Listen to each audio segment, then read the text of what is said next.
Assalamualaikum warahmatullahi wabarakatuh. Perkenalkan, nama saya Muhammad Fadlan Muhtasim. Saya dari kelas Psikologi 2022. Pada kesempatan saya kali ini, saya akan menjelaskan mengenai konsep dan penelitian religius.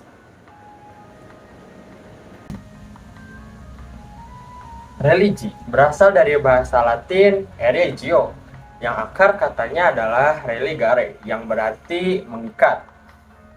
Maksudnya adalah bahwa di dalam religi atau agama pada umumnya terdapat aturan-aturan dan kewajiban-kewajiban yang harus dilaksanakan, yang semuanya itu berfungsi untuk mengikat dan mengukuhkan diri seseorang atau sekelompok orang dalam hubungannya terhadap Tuhan, sesama manusia, serta alam sekitarnya.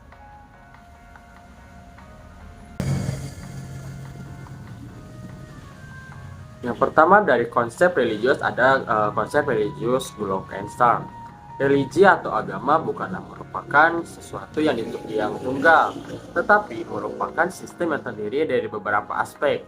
Di dalam psikologi agama dikenal adanya kesadaran beragama atau religiositousness dan pengalaman beragama atau religious experiences.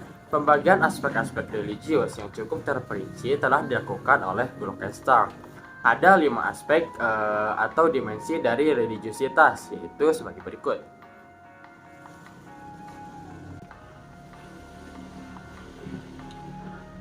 Yang pertama ada religious belief atau the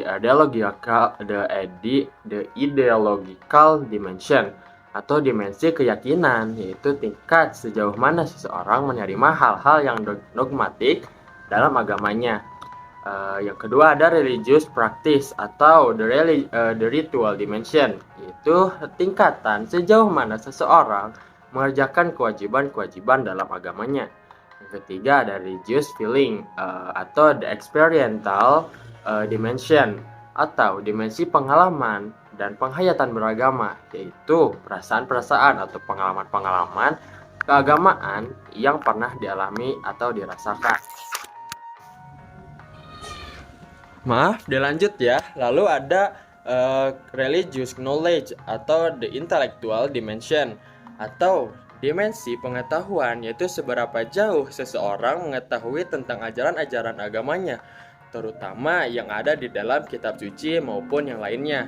Yang selanjutnya ada religious effect atau the consequential dimension, yaitu dimensi yang mengukur sejauh mana perilaku seseorang dimotivasi oleh ajaran agamanya di dalam kehidupan sosial. Lalu yang kedua ada konsep religius William James. Ada 2 tipe keberagaman, yaitu the healthy minded dan the sick soul. Kedua tipe ini pada dasarnya merupakan predisposisi kepribadian seseorang untuk melihat dunia sesuai dengan persepsi mereka, sehingga akan berpengaruh terhadap cara pandang keberagaman mereka. Selanjutnya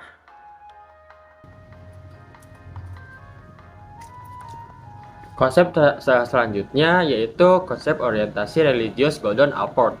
Gordon Allport adalah salah satu tokoh psikologi Amerika yang banyak mengkaji tentang kepribadian dan keberagamaan. The Individual and His Religion merupakan salah satu buku terkenalnya. Dari buku ini, Allport pertama kali mengkaji tentang konsep orientasi keberagaman. Allport menjelaskan orientasi religius sebagai kecenderungan bagaimana seseorang hidup dan menjalankan keyakinan keagamaan.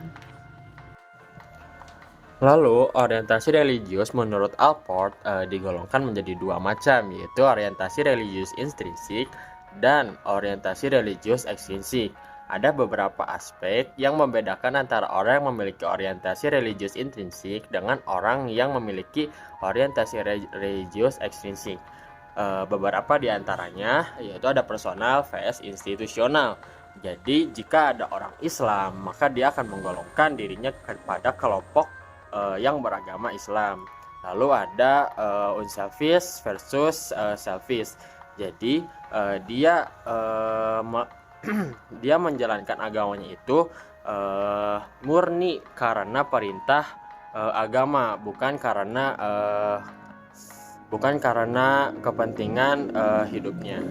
Lalu ada konsep religius lainnya, yaitu konsep religius Allen dan Spilka. Religius menurut Allen dan Spirka terbagi menjadi dua, yaitu committed religion dan consensual religion. Yang pertama ada committed religion. Ini tuh tipe keberagaman yang menggunakan perspektif abstrak dan mengaitkannya dalam kehidupan sehari-hari. Sedangkan konsensual itu dia tuh berusaha menyederhanakan pemahaman ke pemahaman kognitif. Lalu konsepnya selanjutnya ada konsep religious Eric Fromm. Menurut Eric Fromm terdapat dua keberagaman, yaitu authoritarian religion dan humanistic religion.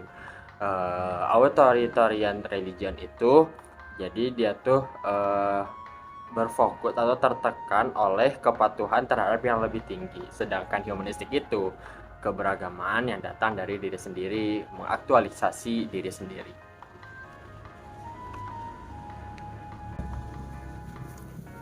Lalu selanjutnya ada konsep religius Richard Lenski. Menurutnya terdapat dua jenis religiusitas. Yang pertama doktrinal ortodoksi, yaitu religiusitas yang menekankan pada doktrin-doktrin keagamaan yang bersifat tertulis. Sedangkan yang kedua ada devotionalism yang artinya religiusitas menekankan pada ikatan hubungan antara manusia dengan Tuhan yang bersifat pribadi. Lalu yang terakhir ada penelitian religiusitas. Yang pertama penelitian religiusitas di Fakultas Psikologi UGM pada tahun 1983, yaitu penelitian Lydia L. Hidayat yang berjudul Studi Pendahuluan mengenai hubungan antara tingkat kesadaran religius pada wanita-wanita lanjut usia. Lalu ada penelitian pada tahun 1985 oleh Arief Wibosono Adi yang mengkaji pengaruh keteraturan menjalankan sholat terhadap kecemasan. Lalu penelitian pada tahun 1986 oleh Fatur Rahman yang berjudul Penelitian Pengaruh Menunaikan Ibadah Haji Terhadap Nilai-Nilai Hidup, Jamaah Haji Qodia Yogyakarta tahun 1985. Alhamdulillah sudah di akhir materi. Saya Muhammad Fadlan Mutasim izin mengundurkan diri. Wassalamualaikum warahmatullahi wabarakatuh. See you.